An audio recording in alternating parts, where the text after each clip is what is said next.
November 2016, the Indian government banned rupees 500 and 1000 currency notes and took them out of circulation, which has forced the consumers to increasingly turn to digital payments and credit cards. This provoked the idea of making India a cashless economy, which seemed to be a possibility in the wake of the ongoing government push for Digital India.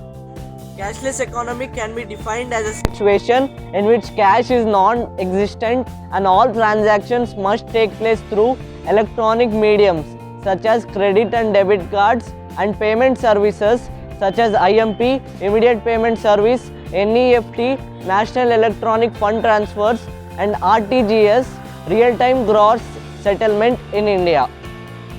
Tackling black money. The main advantage of a cashless society is that a record of all economic transactions through electronic means makes it almost impossible to sustain black economies or underground markets that often prove damaging to the national economies. This reduces the chances of black money entering the system. Circulation of fake currency notes can be curbed. This will help in reducing corruption, increase the tax base. It is difficult to avoid the proper payment of taxes in a cashless society. Such violations are likely to be greatly reduced. The increased tax will eventually lead to increase in great revenue to the state and great amount to fund the welfare programs.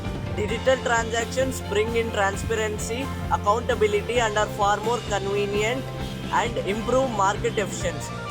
Many people in rural areas and even some urbanities doesn't even have a functional bank account in order to make online payments. A majority of India's population is in rural locations and there are no proper internet facilities available to make online payments. People in rural India are not educated about the digital mode of payments.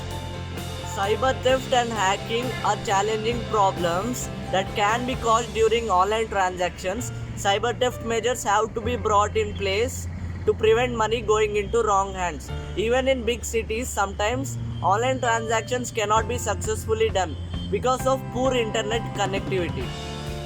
There are various cashless payment mode methods such as mobile wallet, plastic money and net banking. Mobile wallet, it is basically a virtual wallet which is available on your mobile phone. Plastic money includes debit cards, credit cards and prepaid cards. And net banking, it is not a wallet but a simple method of online transfer of funds from one bank account to another bank account through credit card, debit card or through your computer or mobile phone. Post demonetization, the center has made a big push for online and card-based transactions in the country to achieve its target of becoming a cashless economy. The rapid growth of e-payment startups in the country has been also increased over the past few years, and launch of UPI, Unified Payment Interface, has also been done to facilitate cashless transactions. Indian economy is primarily to be driven by the use of cash and less than 5% of all payments happen electronically. This is due to the lack of access to the formal banking system for a large part of the population and cash being the only means available for many. Indians traditionally prefer to spend and save in cash, and a vast majority of more than 1 billion people doesn't even have a bank account.